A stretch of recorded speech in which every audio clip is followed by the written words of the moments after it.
Kick and chase by Mullins. Kick and chase again by Mullins. It'll be a miracle. Oh, it is a miracle. Fafita tries to crash his way over. He does. Fafita got the ball over the line. Hunter's kick is over the sideline for a 40-20. Yeah, g'day champions and welcome to 40-20 Sports. Today's episode we're going to be looking at our prediction for the top 8 teams of the 2025 NRL season. Before we do get into that, we are predominantly a NRL Supercoach podcast, so we do have a league code there for you. 40-20 Cup league code is 122155. First prize for that is $500, second is $250, and third is a merch pack. We've got shirts, stickers, hats incoming, all that sort of good stuff. So jump onto that. The only thing that you will be eligible for that is you have to either be following us on Instagram or subscribe to our YouTube channel. It's the only thing you need to do to collect those prizes. If you're first, second, or third, there we're gonna give away the 3 prizes there for this year's leader of that at the end of the season. All right. Anyway, we will get stuck into it. In 8th spot, first team in our top 8 prediction here. 8th spot, we've got the Canterbury Bulldogs.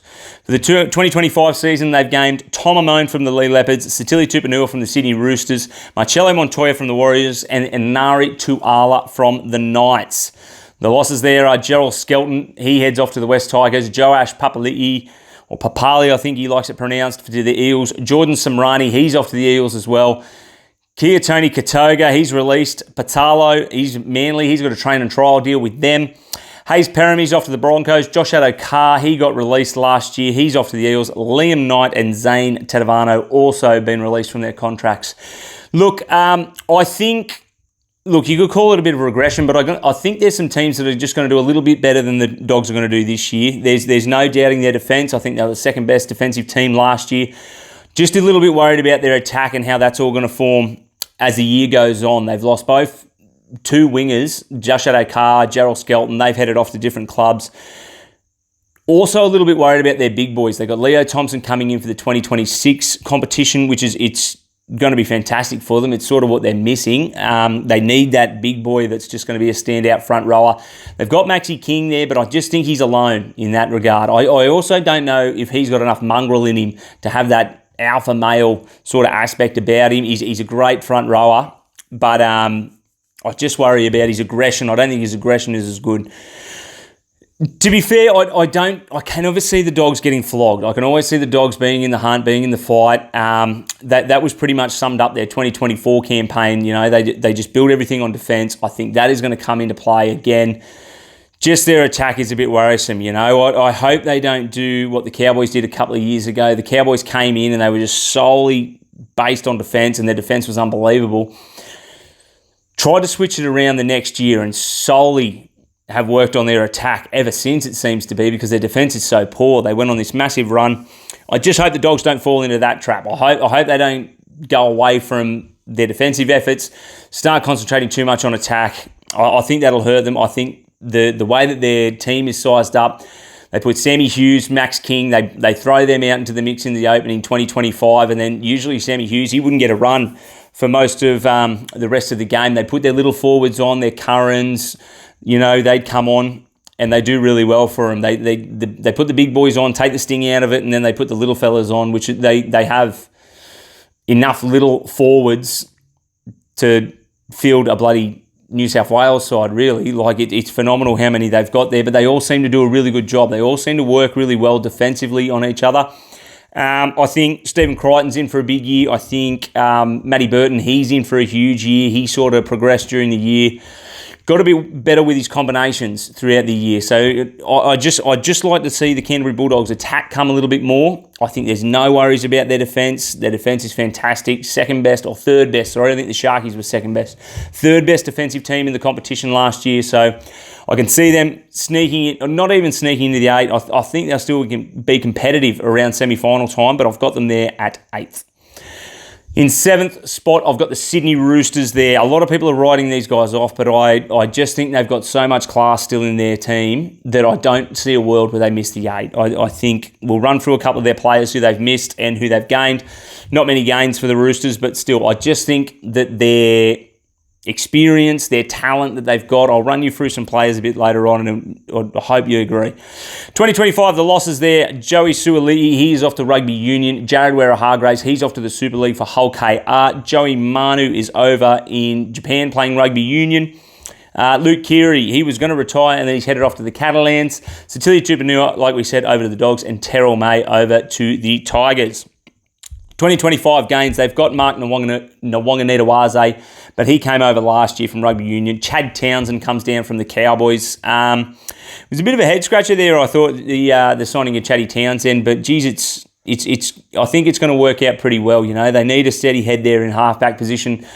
Looks like he's going to go with Sandon Smith there in the halves. They're also going to have Connor Watson playing the 9, which is, again, you know, he's played a lot of games there, but he's never been the number one man for the hooker for as long as he's played. He's more been a bench utility sort of position. So it'll be, I think Chad Townsend will be the cool head in the halves parters there.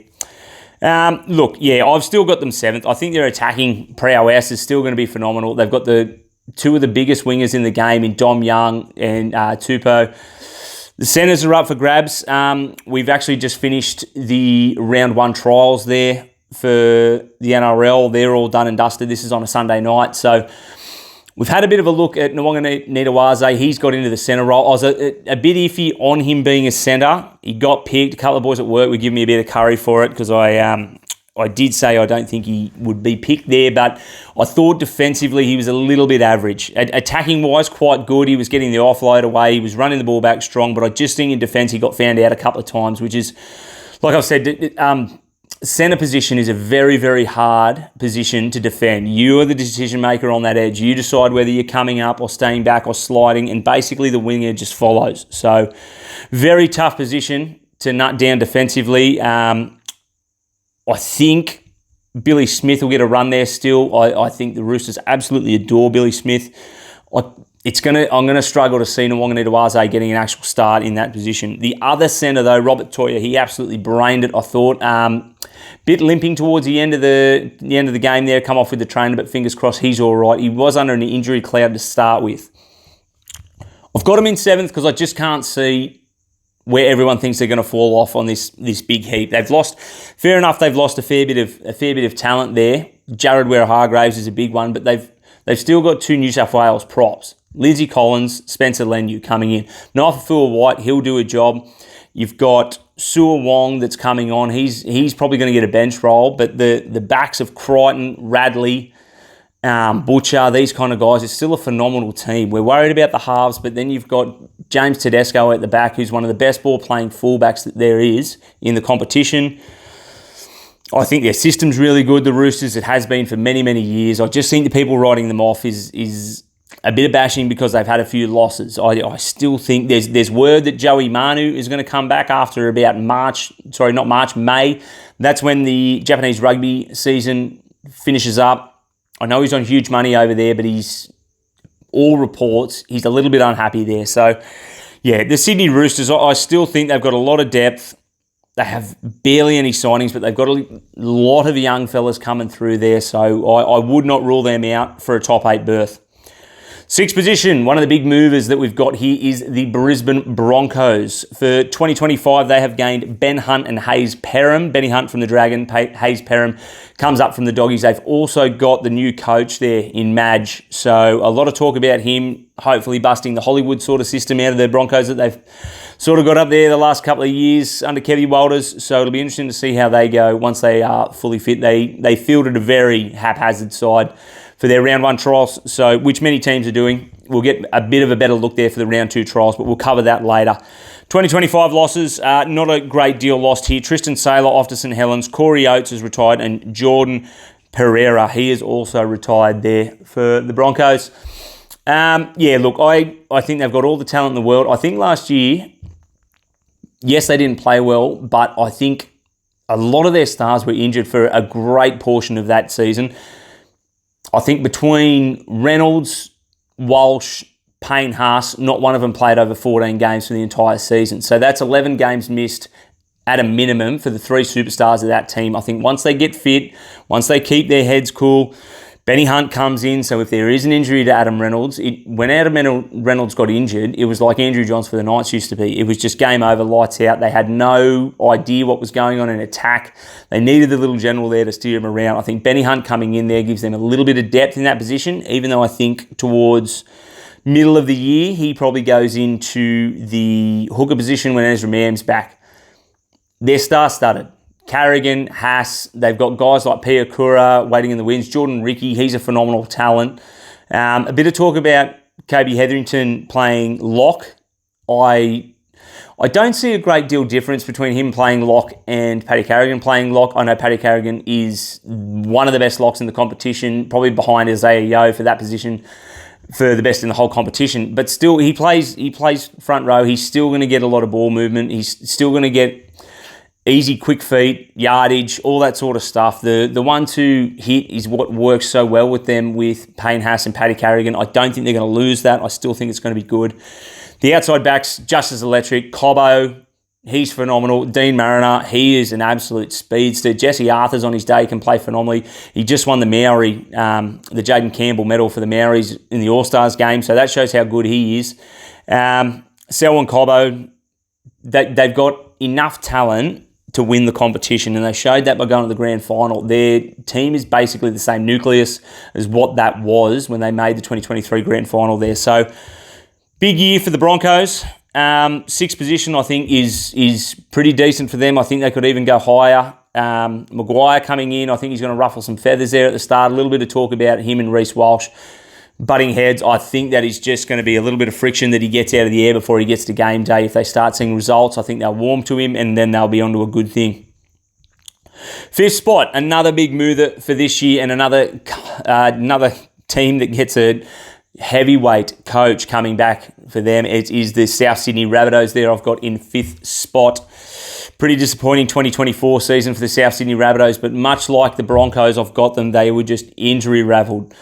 You know, they had all these injuries. Latrell Mitchell being out for a big portion of the season wasn't good. Cam Murray, these are their two superstars. I think they're two best players, and they missed a massive chunk of last year, so they'll be better for that. 2025 games, Jamie Humphries, he's a big one coming over from the Seagulls. Ewan Aitken comes down from the Dolphins. He follows Wayne Bennett. Lewis Dodd comes over from St Helens. He is an international Englishman, so good signing there. Josh Schuster comes from the Seagulls. Jaden Sullivan over from the West Tigers. Looks like Jaden Sullivan is going to get the jump and potentially get a round one spot because Cody Walker is dealing with a bit of a calf injury. 2025 losses, Sammy Burgess, he's gone off to Huddersfield. Damien Cook has gone to the Dragons. Dean Hawkins to the Eels. Tane Milne has been released. He's ended up over in the Super League. Michael Cheekham goes to the Seagulls. Lachlan Ilias is off to the Dragons. And Isaac Thompson has been released from his contract. I think I saw somewhere he signed with the New South Wales Cup team, but I'm not 100% sure on that. The NRL have not updated that on their website. So anyway, yeah, the Bunnies. I'm huge on the Bunnies this year. I think if they can stay fit, very similar to the Broncos, I think Wayne Bennett coming back, good signing for them. Needed a bit of a change. Demetrio, he was a rookie coach coming in. I know he had the system of Wayne Bennett, but he's not Wayne Bennett. He doesn't demand all these things out of the superstar players. There was a lot of talk that he was giving them a lot of leash, and they were pretty much running the side. So Bennett will snap that back into a chord, no doubt. Latrell Mitchell looks absolutely unbelievably fit, firing, ready to go.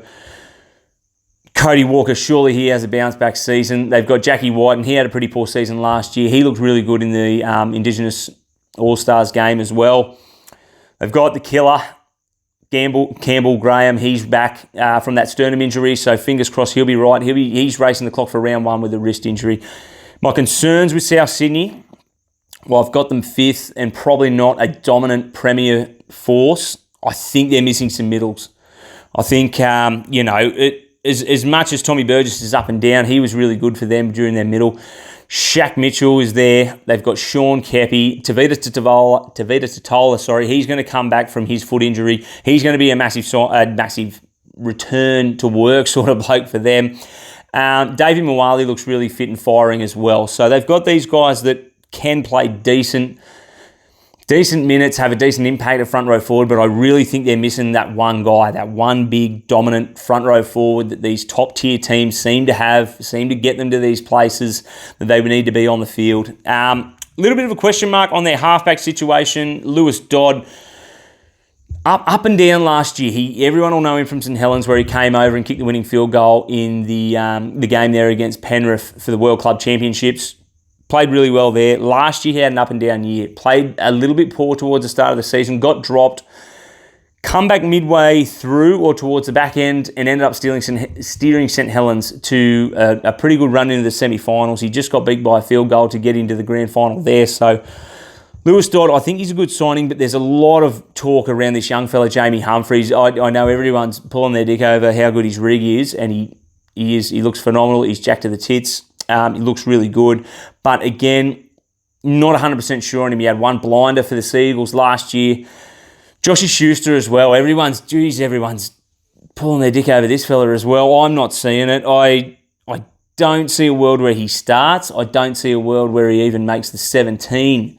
To be fair, he might be a decent bench rotation at some stage during the season, but I'm a little bit up in the air a bit. Look, I think the signing of Ewan Aitken is a really, really good signing. I think their back row of Ewan Aitken, Keon Kalamatangi and Cam Murray is elite. I really like Ewan Aitken's work ethic. Keon Kalamatangi, he was playing Origin 2 years ago. He's phenomenal. Cam Murray looks set for round 1. So there's nothing wrong with their back row. There is nothing wrong with their outside backs.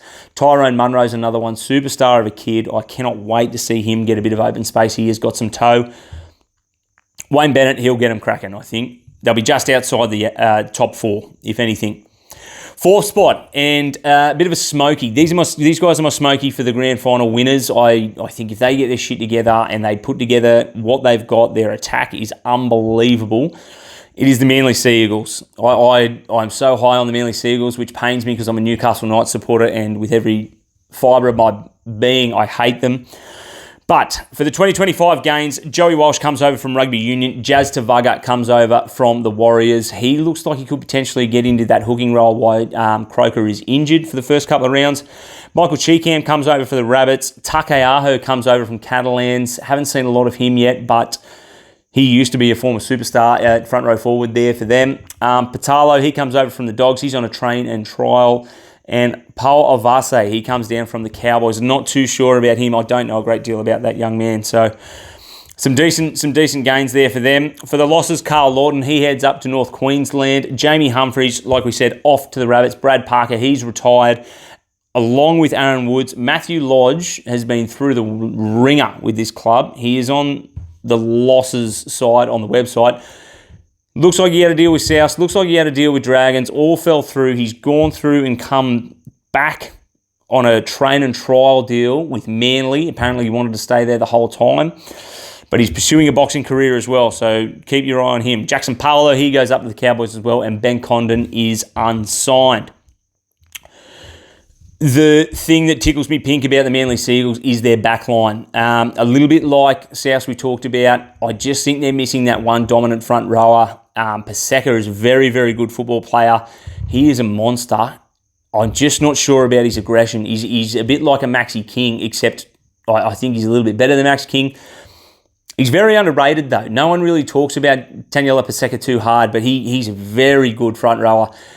Barely misses any tackles. I think he's got a very good efficiency rating for his tackles. He works all day. The thing, my gripe about him is that they never really give him more than 45, 50 minutes. I think that's more because he's such a big body, but he has a lot of go forward for Manly. He's a very, very good front rower. I actually think that... sorry, I've lost it here. Sorry about that. Matty Lodge, that's who I was looking for. I actually think Matty Lodge was phenomenal for Manly. Matty Lodge in the semi-finals last year against the Dogs was really, really good. Even in the second week of the finals, Matty Lodge, I thought he was one of their best. I'm a Knights supporter and we're a middle short. I couldn't believe that they weren't looking at picking him up. A lot may have to do with his history of what happened in New York, but still I think most people are past that now. I think we'll go on to booing Ezra Mann more than likely. But yeah, it's their backs. It's their backs. Cherry Evans, cool head, oldest man in rugby league, nearly. He's still a gun number 7, which pains me as a Knights fan and New South Welshman. He said he's set to go around for Queensland. If they want him, he'll be there. Brooksy had a decent year, has a very good running game, Brooksy. He's sort of come into his own towards the back end of the season, I thought. For him, it was really good to see him play semi-final footy, the first time in his career in what's been an illustrious career for the Tigers there. Really good from him, but it's their backs. Tommy Trbojevic. If Tommy Trbojevic is firing, if he's fit, I think he can take on any team now in the modern era. I think he's the number one fullback in the game once he's firing, once he's fit. I think we saw in the Pacific Championships for Australia, he was phenomenal for them. So really looking forward to see how he goes. They've got Garrick, they've got Lehigh Hopewade in there, they've got Jason Saab as well. So look, these are guys that are just absolute speedsters. They got points galore. Just need to get their forwards going, I think. I think there's going to be a little bit going on until Croker comes back. I think Jazz Tavaga is possible that he could get a starting hooker role, but even so, I'm not 100% sold on Croker. Although with the halves combination that they've got with Brooksy and Cherry Evans, I'm not sure that you need a dominant hooker. If he just makes his tackles, gets through his work, good service, I think he's more than adequate to get them to a grand final, potentially even win. So it's all about the backs for me at Manly. I think their backs are strong enough to carry their forwards. Not that they need forwards, Jakey Trbojevic, he's one of the best. They've got Ola Kawatu as well. I think they're second rower short. Not sure exactly who's going to get that role, but I think they're just a second rower short there. If they can get that, if they can maybe find a young bloke, there's a young fella that plays for Fiji there, set to be the next Jakey Trbojevic there. He's a really good player. Keep an eye out for him. But yeah, Manly fourth. They're my smoky for the grand final winners. If I had a spare $50, I'd put it on them. Third, the Cronulla Sharks. I've got the Sharkies there. Everyone knows about their woes in the semi-finals. I think they found the missing puzzle piece. I think it's this fella from the Warriors, Addin Fanua-Blake. It is what I've been talking about, that I think every premiership team needs a gun front row forward, an aggressor, the alpha male.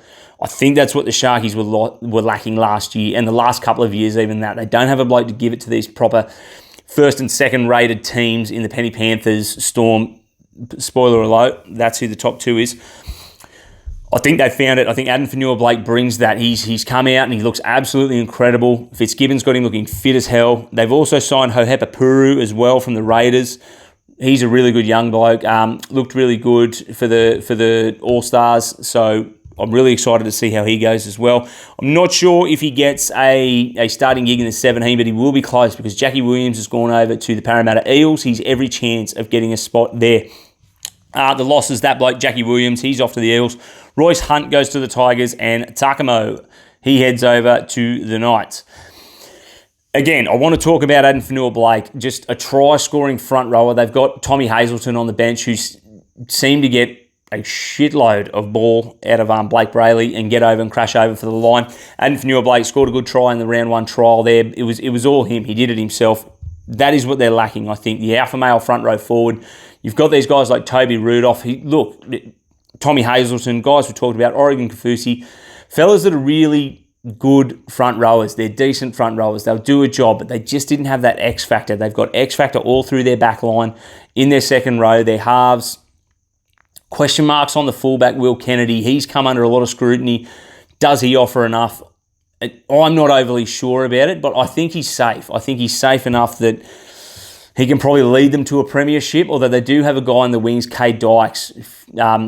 If he gets a run, I think he's a future superstar as well. I'm not sure he's going to get a run this year, but still, Will Kennedy, there's been a bit of speculation. Is he not going to be the starting fullback? I think he is. I think the Sharkies probably start well for the season, and I think he'll stay there for most of it. Their halves, there's Trindle and Nico Hines there. Look, a lot of people talking down Nico Hines from last year, saying he doesn't work with Trindle well. I think it's BS. I think a lot of it was to do with the injury that he sustained. He had a calf strain, then he had a leg fracture. He come off Origin, absolutely shattered. He was a different man ever since that. I think the worst thing that's ever been done for Nico Hines has been picked in Origin. I bet you bottom dollar he doesn't get picked again. If not for the next 2 to 3 years. They'll pick him if there's injuries. but I can't see a world where he works his way back into that side, which is good. I think if Fitzgibbon gets under his ear and sort of says, mate, look, just concentrate on the Sharkies, don't worry about this representative football stuff, you'll be fine. He was braining it before that, so I'm not sure that he'll have Origin on his mind. Really good for Supercoach players who are looking to grab him. More than likely won't play Origin. Their back five, really good, really good. Like we said, Will Kennedy, not sure if he offers enough, but Mulatalo, Katoa, Jesse Ramian, and the young guy that come through last year, Kale Iro, phenomenal. They work hard coming out of their own ends. They're very good finishers, especially Mulatalo and Katoa. They're world class. They've just re-signed Mulatalo as well. He's done a 3-year deal. I think that's fantastic for the Sharkies. Bit of a whisper him going to the Broncos, but I'm so glad he stayed there. He's sniffing on the door of the top try scorer for the Sharkies already, and he's only 24, 25 years old. So really good stuff from the Sharkies management side of stuff there. Look, not much more I can touch on there. They've got pretty good depth now. The Hepa Puru, he comes in. He plays a multitude of positions there. He's a really good signing. But yeah, just everything goes back to Adam Fanua-Blake. I think the Sharks have been really consistent with how they've gone during the season, in season games, the last couple of years. The thing they were missing was just that big front row forward alpha male bloke that can take them on to the next level. I think they found it in Adam Fanua-Blake. They'll be knocking down the door on a premiership, I believe. So yeah, we've got the Sharkies third.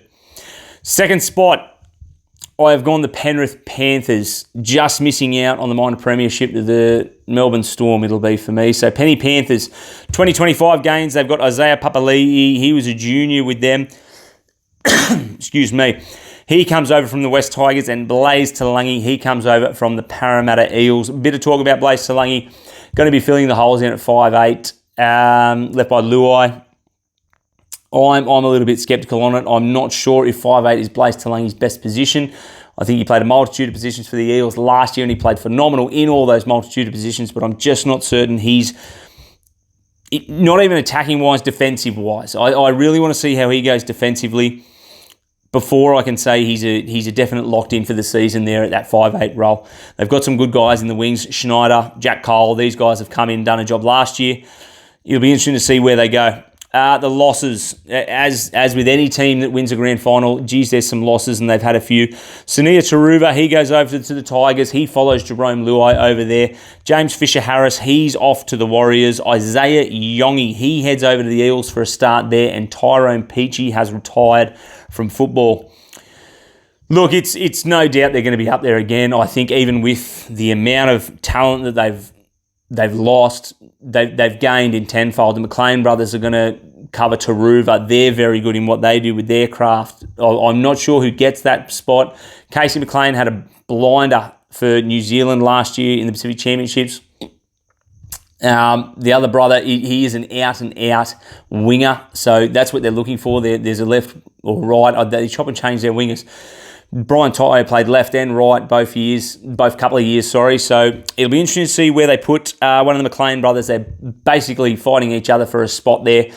Dylan Edwards, he seems to be right for round one, had the shoulder injury, same as Nathan Cleary. It looks like he's going to be right for round one.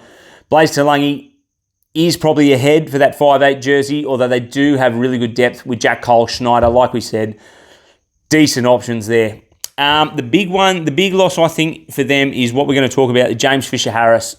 Like we said, it seems nearly instrumental for teams to have a fantastic spine and one big dog in the front row that just intimidates the other team. James Fisher-Harris, the loss of him is going to be huge, although they do have Moses Leota still there. I think he has grown into that position. He may not have done that to start his career. He was coming off the bench a fair bit, but he seems to have grown into that position, and I think Moses Leota is going to be the big dog there. He's won grand finals. Also, they've got guys coming through the wings, so I don't think they're in any way, shape or form discouraged from winning the premiership. I think they can do it again. I think they can go 5 in a row.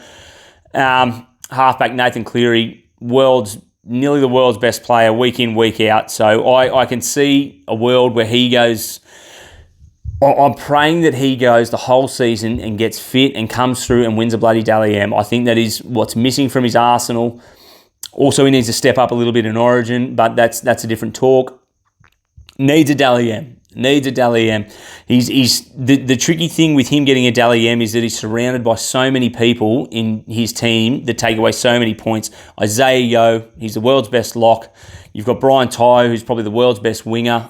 Dylan Edwards, who's a phenomenal fullback, if not one of the best in the competition as well. So it's tricky for him to get there, but I would love to see him do it. I would love to see him get there, get that covered at Dally M. I think it'd be a Cinderella story for him to win all these premierships and then come through and finally win a Dally M. He's been amazing throughout the years.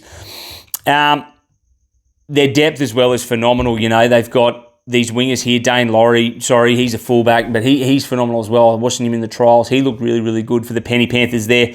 So they've got guys like that. The other thing, the blokes that are stepping up into that front row spot, there's word about guys like Scotty Sorensen. Maybe he won't play too much role of an edge and he'll come in and he'll play a middle. He's done that before. Liam Martin's done that before, although I reckon Liam Martin is so enthusiastic out on that left, the edge there, the right edge, that he should just stay out there. He's got a wonderful combination going on with Nathan Cleary. He should just be kept out there.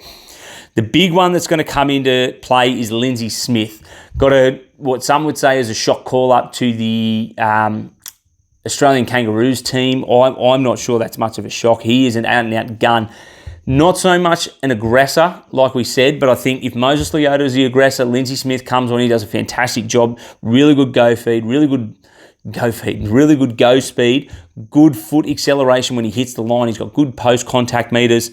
I'm a massive fan of him. I think he'll do really, really well. Mitch Kenny, the ever-reliable hooker, like we said, in a team that's got the likes of Isaiah Yeo, Nathan Cleary, Dylan Edwards promoting the football. All you need is a guy like Mitch Kenny in there, dummy half, good service, and really good defensively. What else can we touch on them? Look, their centres, Paul Alamotti, Isaac Targo, again, super solid in defence. That is what they build their game on, is the Penrith Panthers. They wear you down. They don't make mistakes. They keep you down into your territory. Phenomenal kicking game, Nathan Cleary. It's textbook stuff.